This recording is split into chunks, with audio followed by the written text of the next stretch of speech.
Papuri sa Diyos Ama, pagkat ipinahayag niya, hari siya ng mga aba.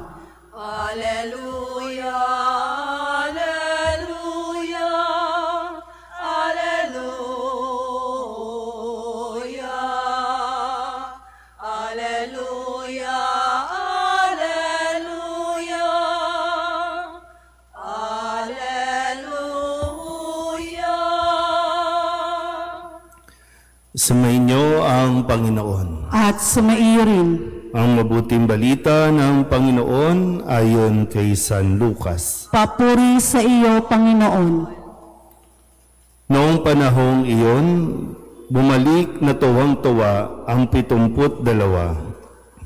Panginoon, sabi nila, kahit po ang mga demonyo ay sumusunod kapag inutusan namin sa ngalan ninyo. Sumagot si Jesus, nakita ko ang pagkahulog ni Satanas mula sa langit, parang kidlat. Binigyan ko kayo ng kapangyarihang tumapak sa mga ahas at mga alakdan at yumurak sa kapangyarihan ng kaaway. Walang makapipinsala sa inyo. Gayunman, magalak kayo, hindi dahil sa suko sa inyo ang masasamang espiritu, kundi dahil sa nakatala sa langit ang pangalan ninyo.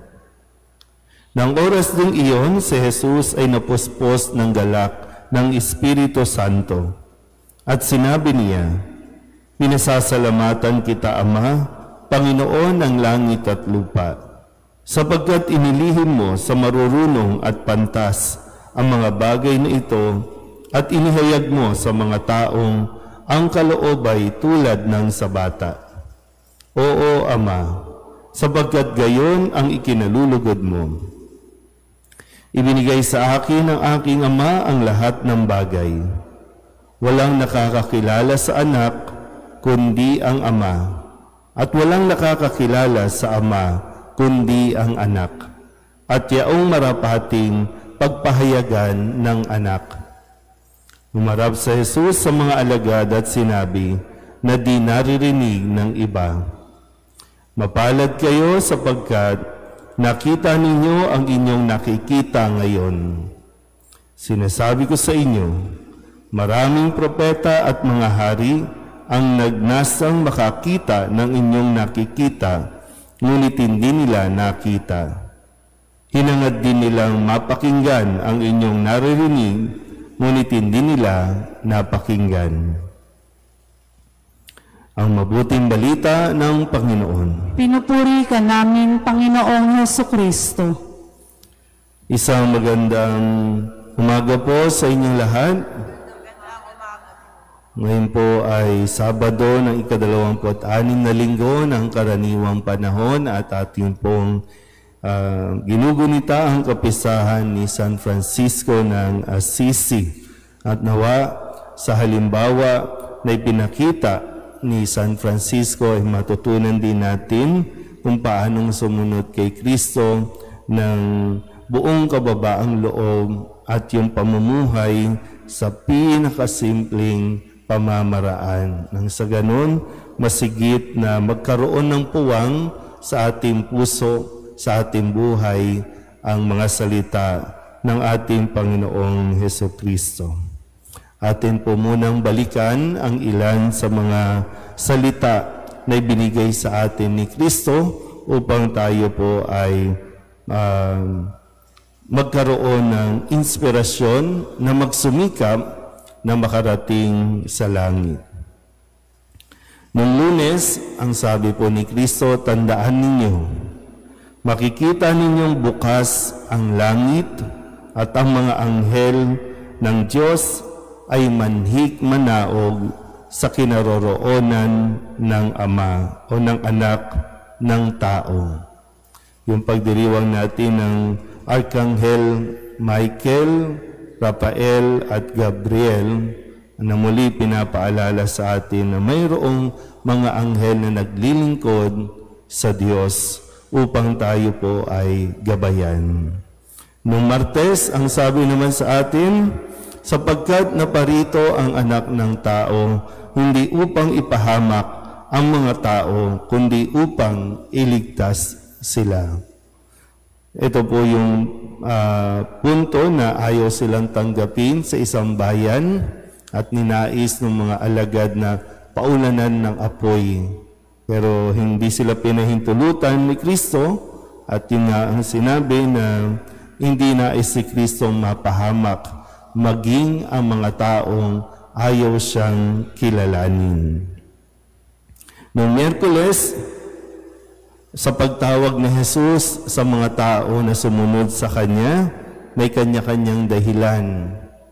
At sinabi ni Kristo, ang sinumang nag-aararo at palaging lumilingon ay hindi karapat-dapat sa paghahari ng Diyos.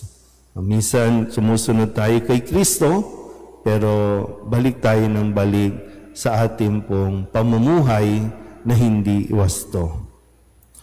Noong Huwebes, pinaalala sa atin sino ba ang pinakadakila. Sa mga naghahangad na kilalanin silang pinakadakila, ang sabi lang sa atin ay ingatan ninyo na huwag mapahamak o hamakin ang isa sa maliliit na ito. O sino man ang gusto maging dakila, gumaya siya sa isang bata. Kahapon, Biyernes, ang sabi naman sa atin, sa araw ng paghuhukom, higit na mabigat ang kaparusahan ninyo. Ito yung sinabing kawawa ka Corazin, Bethsaida, dahil hindi sila nagsisi at tumalikod sa kanilang mga kasalanan sa kabila ng napakaraming biyaya na kanilang naranasan mula kay Kristo. At ngayon, Sabado, ang sabi ni Kristo sa atin, magalak kayo, hindi dahil sa suko sa inyo ang masasamang espiritu, kundi dahil sa nakatala sa langit ang pangalan ninyo. Ang mga alagad sa ating ebanghelyo ay tuwang-tuwang nagbalik matapos silang bigyan ng misyon. Sila po ay nagre-report kay Jesus at yung karanasan nila, napakasaya nila kasi sumusuko maging ang mga demonyo kapag binabanggit nilang sa ngalan ni Jesus. Pero ito nga po, magandang mapaalalahanan tayo na maari tayong magtagumpay. Marami tayong achievements, marami tayong ginagawa, marami tayong activities. O pwede tayong maging successful sa ating mga karir. Pero hindi lahat yan ay nagiging daan para tayo o hindi nagbibigay ng kasiguraduhan para tayo makarating sa langit. So, lagi pa rin tayo titingin doon sa ito bang ginagawa natin? Ito bang mga tagumpay natin magdadala sa atin sa langit? Kasi baka maraming tayong naririnig ng mga gawain, maraming tao ang magagaling. Maraming tao ang kinikilala ng lipunan dahil sa kanilang husay, pero marami din ang hindi kumikilala sa Diyos. Marami din ang ayaw ng magpasakop sa Diyos. Kaya muli, ang sinasabi ni Kristo, ang higit ninyong ikasaya, ang higit ninyong ikatuwa ay yung malaman ninyo na ang inyong mga pangalan ay nakatala doon sa langit. Yun sana yung pagsumikapan natin. Kagaya ng nasabi ko, si San Francisco ng Assisi, nang makilala niya si Kristo, iniwan niya na ang lahat.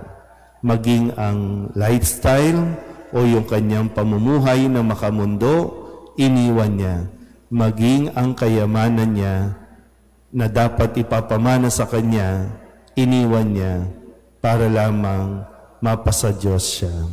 At yun nga ang nangyari. Kaya nawa, tayo din po, isipin na natin kung tayo ba sa kabila ng ating mga ginagawa, tayo ba ay mapapasok din sa langit. Amen.